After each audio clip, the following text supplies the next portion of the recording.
Very good morning to all of you. स्वागत है आप सभी का सुबह 7 बजे चाय की चुस्कियों के साथ इस 20 मिनट शो में। आई होप आप सभी स्वस्थ होंगे। जैसा कि आप सभी को पता है कि मंडे टू सैटरडे मैं आप सभी के समक्ष उपस्थित होता हूं और सुबह 7 बजे इस 20 मिनट शो में 4 सवालों के साथ आपको 40 बातें बताता हूं। ऐसी 40 बातें जो आपके एग्जाम के लिए रेलिवेंट हैं, जरूरी हैं, महत्वपूर्ण हैं। मेरे भाई, आशा करता हूं कि आप सभी इस सेशन को एंजॉय करते होंगे और अपने दोस्तों के मध्य शेयर भी करते होंगे। शेयर करना आपकी श्रद्धा पर है, लेकिन अगर आपको अच्छा लगे, आपको लगता है कि ये शो हिट होना चाहिए, आपको लगता है कि लोगों के मध्य मेरी ये आवाज़ जो पॉलिटी से रिलेटेड है ये पहुंचनी चाहिए, तो आप ज़रूर अपने दोस्तों के मध्य शेयर किया करिए। यदि आप यूपी पीसीएस प्री की तैयारी करते हैं, वीओ की तैयारी करते हैं, आरओ की तैयारी करते हैं, तो ये सेशन आपके लिए इम्पोर्टेंट है।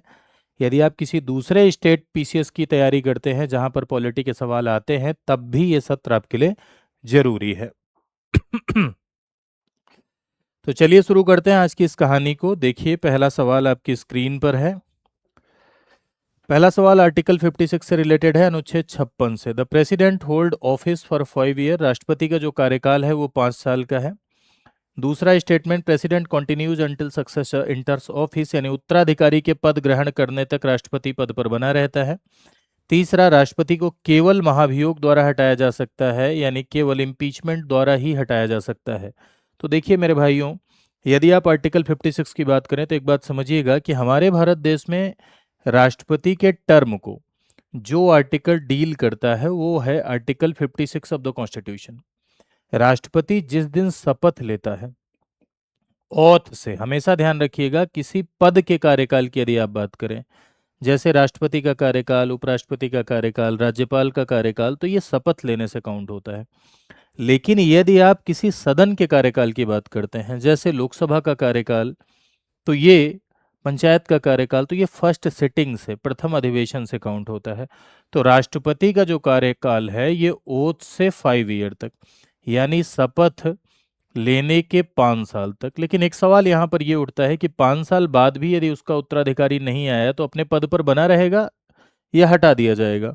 तो अपने पद पर बना रहेगा तब तक जब तक उत्तराधिकारी नहीं आ जा सकता, नहीं आ जाता। अब क्या ये ड्यूरिंग टेन्योर, यानी इस 5 साल के कार्यकाल के दौरान क्या इसका पद खाली हो सकता है? तो कौन सी ऐसी स्थितियां हैं? तो सबसे पहले तो एक स्थिति ऐसी है, मृत्यु या अन्य कारण, इन कारणों से पद खाली हो सकता है। ठीक है।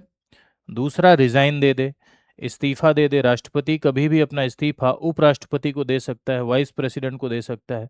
राष्ट्रपति अपना इस्तीफा वाइस प्रेसिडेंट को देता है और उपराष्ट्रपति राष्ट्रपति को देता है। और अगला कारण जो बनता है वो इसका कार्यकाल समाप्त हो जाए, और कार्यकाल समाप्त भी होगा तब भी तब तक बना रहेगा जब तक उत्तराधिकारी नहीं आ जाता है।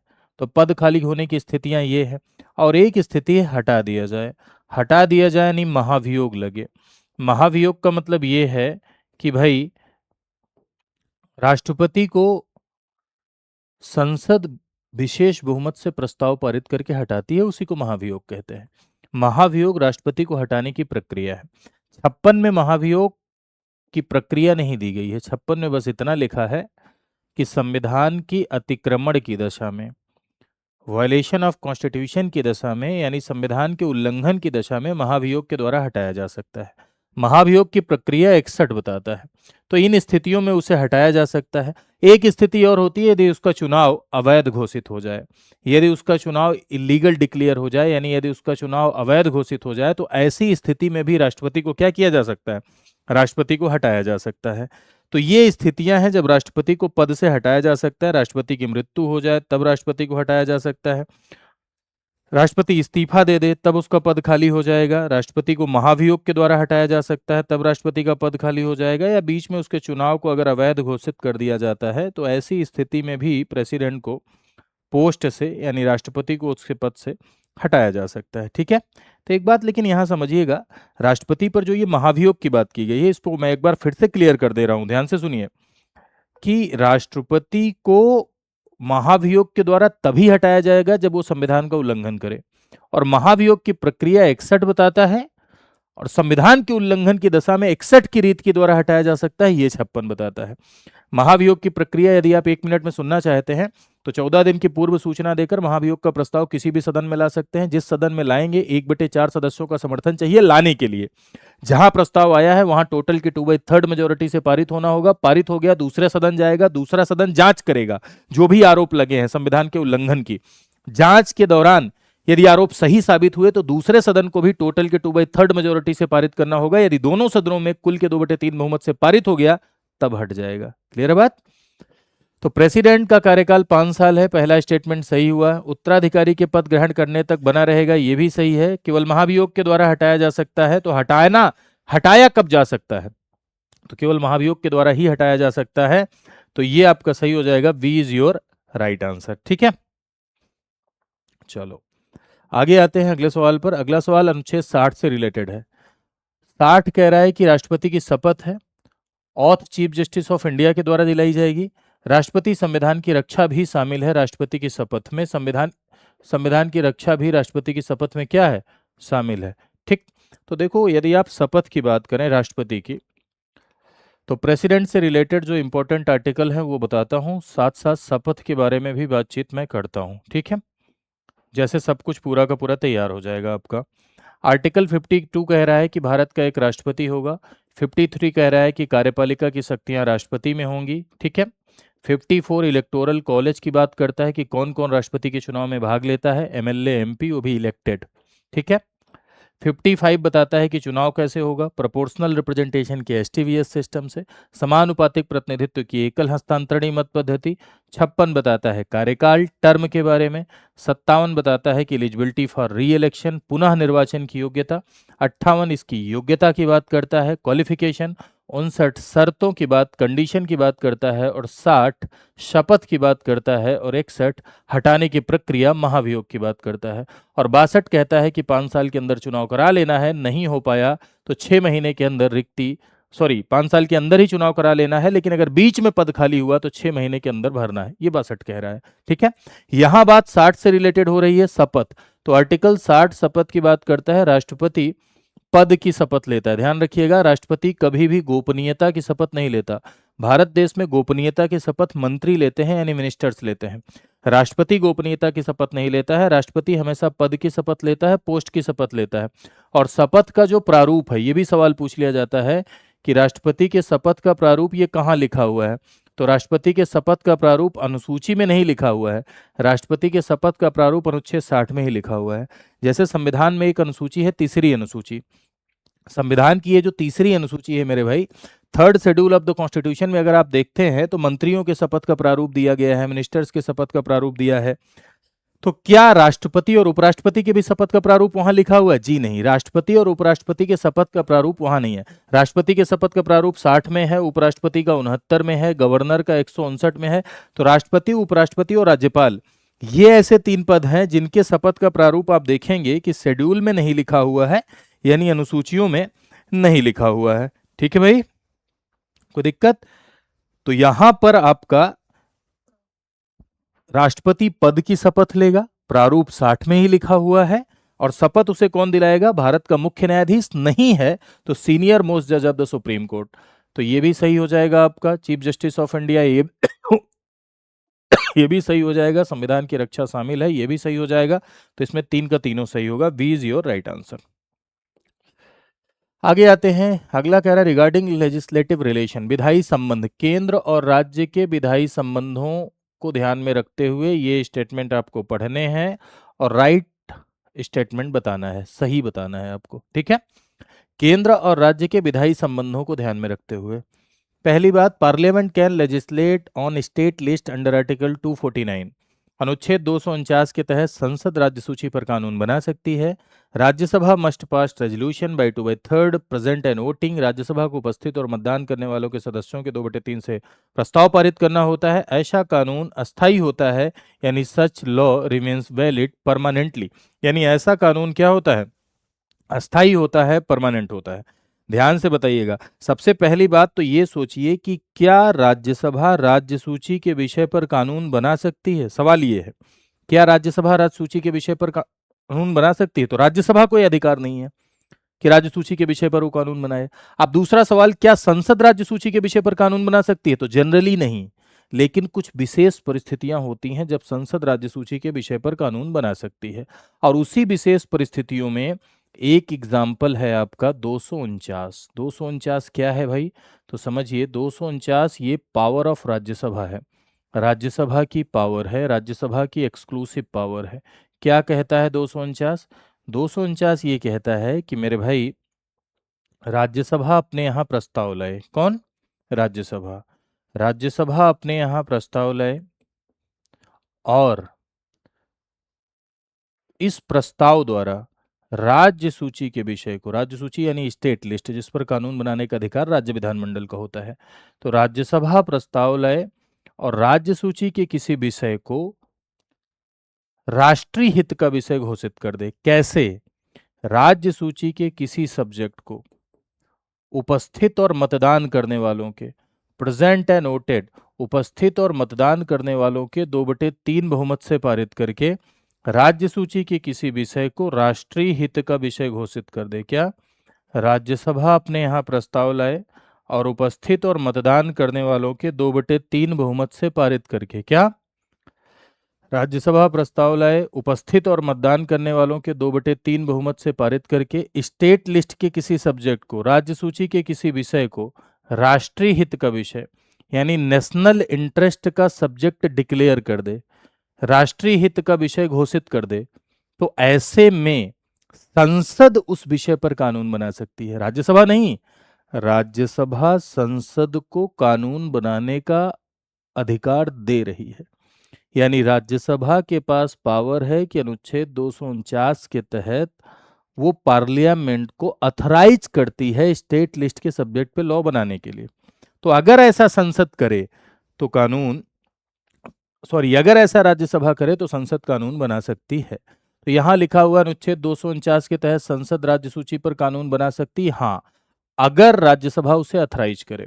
राज्यसभा को उपस्थित और मतदान करने वाले के सदस्यों से पारित करना होगा, ठीक है।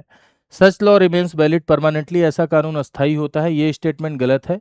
आप मुझे ये बताइएगा कि कमेंट करके ये बात बताइए कि अनुच्छेद 249 के तहत यानी आर्टिकल 249 के तहत यदि कोई प्रस्ताव पारित किया गया तो वो कब तक वैलिड रहता है? ठीक है, कब तक वैलिड रहता है ये आपको कमेंट करके बताना है आपको, ठीक। तो इसमें फर्स्ट एंड सेकंड क्या हो जाएगा? आपका राइट आंसर हो जाएगा, यानी सही उत्तर हो जाएगा। अगले सवाल पर आते हैं। अगला सवाल आपका आर्टिकल 356 से रिलेटेड है, यानी अनुच्छेद 356 से रिलेटेड है। अनुच्छेद 356 पहला स्टेटमेंट पढ़िए, लिखा हुआ president rule can be imposed on the failure of constitutional machinery.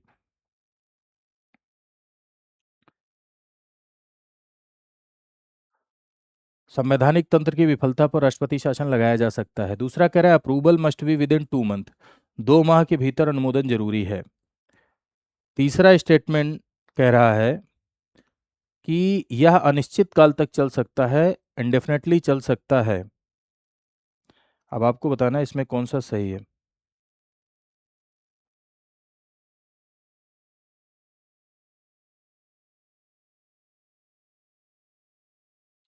ठीक है, तो अंडर आर्टिकल 356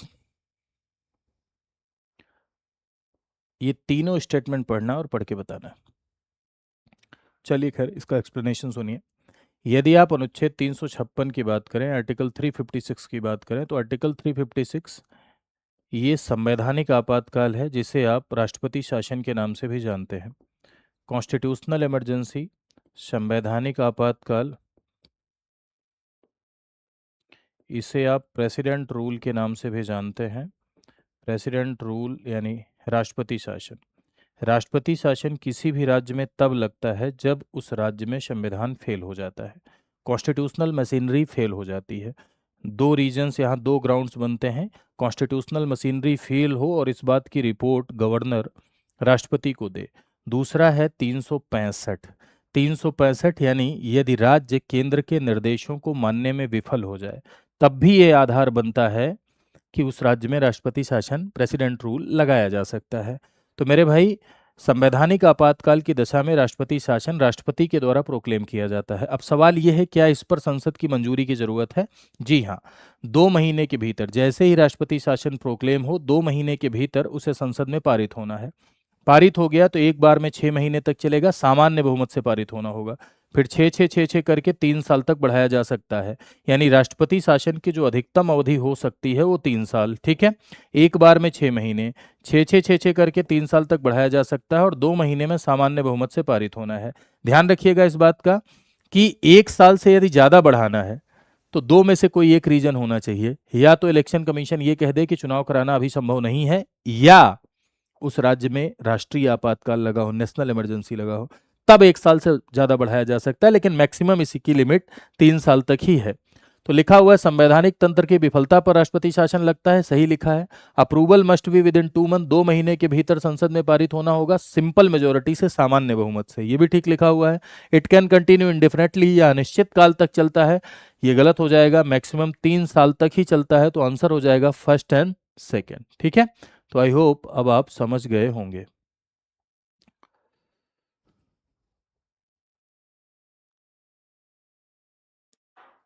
चलिए, तो आशा करते हैं आपने इस सेशन को एंजॉय किया होगा। मेरे भाइयों ध्यान रखिएगा, 2 क्लासेस मेरी हैं जो रोजाना चलती हैं। एक इंडियन पॉलिटी की, ये शाम को 8 बजे चलती है, लक्ष्मीकांत शो, जिसमें मैं थ्योरी पढ़ा रहा हूँ, और एक 20 मिनट शो जो अभी आप देख रहे हैं। ये दोनों अगर आप लगातार 2 ढाई महीने तक देखते हैं तो मेरा दावा है कि आपके भीतर बेटर अंडरस्टैंडिंग क्रिएट होगी। ठीक है, दूसरी बात, ये मेरा टेलीग्राम चैनल है, इसे आप फॉलो कर सकते हैं, मेरे साथ जुड़ जाएंगे। जो भी जानकारी मिलती है क्लासेस की, यहाँ मिलती रहती है आपको। साथ ही साथ ये इंस्टाग्राम पेज है, इसे भी आप फॉलो कर सकते हैं, आजकल सोशल मीडिया का ज़माना है। साथ ही साथ यदि आप हमारे साथ जुड़ के कंप्लीट प्रिपरेशन करना चाहते हैं, होली सप्ताह चल रहा है ना भाई, आप सभी को होली की ढेर सारी शुभकामनाएं। ठीक है, कल होली है, आज होलिका दहन है, तो आपको होली की ढेर सारी शुभकामनाएं। इस होली के अवसर पर मेरी शुभेच्छा है भगवान से कि जो भी नकारात्मक ऊर्जा है, मैं का भाव है आपके भीतर, वो जाए। आलस्य, नकारात्मकता, ये सब आप त्यागें और सकारात्मकता के रंगों के साथ अपने जीवन को एक नई दिशा दें। इस होली के अवसर पर हमारा स्टडी आईक्यू परिवार आपके लिए चला रहा है होली हंगामा ऑफर, जिसमें आपको फ्लैट 55% का डिस्काउंट मिल रहा है सभी कोर्सेज पर। ठीक है, हाँ, इसके लिए आपको एक कोड लगाना पड़ेगा, VL Live। ठीक है, ये ऑफर आपका 6 मार्च तक है, यानी 1 तारीख से लेकर 6 तारीख तक ये ऑफर आपका चल रहा है। और इस समय जो अपना प्रोग्राम है सबसे पॉपुलर, वो है आरंभ। आरंभ एक ऐसा बैच है जिसमें प्री मेंस इंटरव्यू तीनों की तैयारी कराई जाती है। इस बैच में आपको प्री मेंस के लिए 1100 प्लस घंटे पढ़ाए जाते हैं, इंटरव्यू गाइडेंस प्रोग्राम दिया जाता है, किताबें आपके घर भेजी जाती हैं। एक फाउंडेशन बैच, एक प्री का बैच, एक मेंस का बैच, एक रिवीजन के लिए बैच, एक MCQ बैच एक्स्ट्रा दिया जाता है, NCERT का भी बैच एक्स्ट्रा दिया जाता है, फैकल्टी मेंटोरशिप दी जाती है, अलग से मेंटोरशिप दी जाती है, मतलब जितनी चीज़ें चाहिए सब इसमें आपको मिलती हैं। ठीक है, ज़्यादा जानकारी के लिए आप एक नंबर पे कॉल कर लीजिए, 9289996923। 9289996923 पे अगर आप कॉल करेंगे तो आपको पूरी जानकारी मिल जाएगी। साथ साथ आप खुद से भी जानकारी ले सकते हैं। यहाँ जाइए studyIQ.com पर, स्टेट PCS पे क्लिक करिए, उत्तर प्रदेश पे क्लिक करिए, आरंभ 21 पे क्लिक करिए और यहाँ सारी जानकारी पढ़िए। फिर यहाँ बाई नाउ पे जाइए, अपना मोबाइल नंबर इंटर करिए, OTP इंटर करिए, उसके बाद कोड लगाइए VL Live और बैच में एनरोल करिए और अपनी तैयारी को बेहतर बनाइए। आज के लिए इतना ही। Thank you so much to all of you. मिलते हैं नेक्स्ट सेशन में। नमस्कार।